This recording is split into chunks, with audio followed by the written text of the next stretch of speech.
뜨내기 손님, 한철 장사하는 그런 횟집이나 시장들이 분명히 있을 겁니다. 여름에 드셨다 탈이 날 수 있는 확률이 조금은 더 올라갈 수밖에 없겠죠. 리스크가 있는 곳은 가급적이면 피하는 게 좋습니다. 만약에 불가피하게 그런 집들을 이용할 수밖에 없다, 그러면 요거 하나 보셔야 됩니다. 칼 한두 개, 도마 한두 개 갖고 좁은 평수에서 막 손질을 막 해요. 근데 포를 뜨고 나서 이거를 수돗물이든 민물이든 씻는지를 봐야 됩니다. 물에 빨든 수돗물로 이렇게 씻든 그런 집들은 최소한 해수성 박테리아, 장염, 식중독에서 그나마 괜찮습니다. 걸릴 확률이 떨어지는 거예요. 최악은 뭐냐면 휴가철이 왔습니다.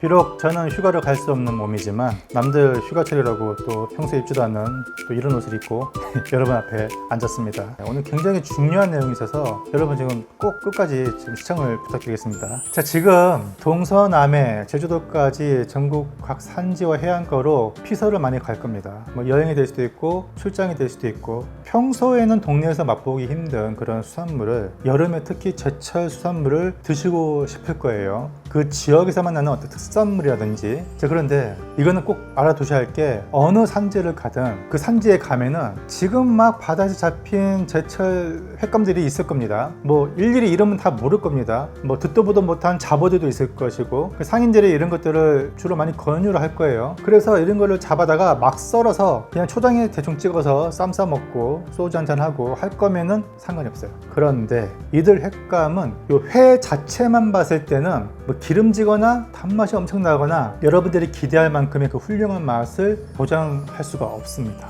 왜냐하면 지금 수온이 27, 8도, 거의 뭐 열대바다입니다. 이 상황에서 어떤 횟감이 됐든 간에 크기가 이렇게 고만고만한 애들은요, 탱글탱글 쫄깃쫄깃함을 기대하기가 쉽지가 않고, 또 지금 아무리 자연산 여름에 제철인 횟감이라 하더라도 기름기도 보장할 수 없습니다. 그리고 또 하나 중요한 게, 제가 지난번에 비브리오 폐혈증에서 여러분 소개했잖아요. 회를 먹고 비브리오 폐혈증에 걸린다, 또는 장염에 걸린다, 식중독에 걸린다, 이게 다 그 해수성 박테리아가 그대로 살아서 우리 입에 들어왔고, 그때 우리의 몸이 면역력이 되게 결핍이 되어 있거나 혹은 고위험군에 환자가 잘못된 위생 감염으로 교차 오염이 된 회를 드시다가 그런 변을 겪게 되는 거거든요. 그러면은 모처럼의 휴가가 송두리째 날아갈 수도 있는 겁니다. 그래서 어딜 가시든 들어가는 음식이 정말 깨끗해야 하고요. 뭘 드시는지가 굉장히 중요한데, 관건은 그겁니다. 여러분 만약에 바닷가나 해안가에 피서를 가면 분명히 둘 중 하나는 갈 거예요. 그 일대에 수산시장이나 화른안전, 또 하나는 그 일대에는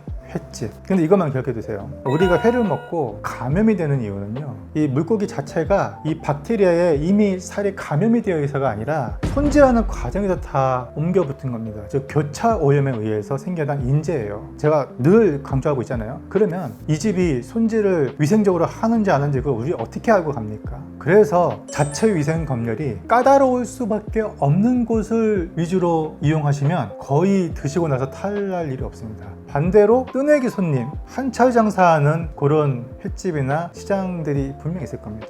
여름에 드셨다 탈이 날 수 있는 확률이 조금은 더 올라갈 수밖에 없겠죠. 리스크가 있는 곳은 가급적이면 피하는 게 좋습니다. 만약에 불가피하게 그런 집들을 이용할 수밖에 없다, 그러면 요거 하나 보셔야 됩니다. 칼 한두 개, 도마 한두 개 갖고 좁은 평수에서 막 손질을 막 해요. 근데 포를 뜨고 나서 이거를 수돗물이든 민물이든 씻는지를 봐야 됩니다. 물에 빨든 수돗물로 이렇게 씻든 그런 집들은 최소한 해수성 박테리아, 장염, 식중독에서 그나마 괜찮습니다. 걸릴 확률이 떨어지는 거예요. 최악은 뭐냐면 포를 뜨고 나서도요, 제대로 씻지 않고 그냥 피 묻은 칼, 점액질 묻은 칼로 회를 썰어내는 곳입니다. 그런 회는요, 반드시 교차 오염으로 인해서 균이 이 회에 묻어나게 돼요. 먹고 탈이 날 확률이 올라가겠죠. 그래서 포를 떠서 물에 씻는 것이 최고의 방법은 아니지만 최선의 방법은 된다. 그렇다면 제가 손꼽는 최고의 방법은 뭘까요? 바로 회에 물 한 방울 안 묻히고 써는 겁니다. 이 의미에 대해서 오해하시는 분들이 계신데, 물 한 방울 안 묻히고 회를 아주 위생적으로 손질한다는 건 뭘 의미하냐면,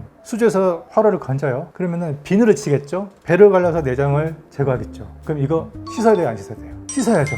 고압수로 보통 세척을 합니다. 그러면은 이 고압수에서 내장과 핏기와 이 비늘이 다 떨어져 나가겠죠. 박박 긁어가지고 남아있는 핏기도 다 제거를 하고, 그리고 또 고압수로 막 씻죠. 이 고압수는 뭘까요? 수돗물이나 담수입니다.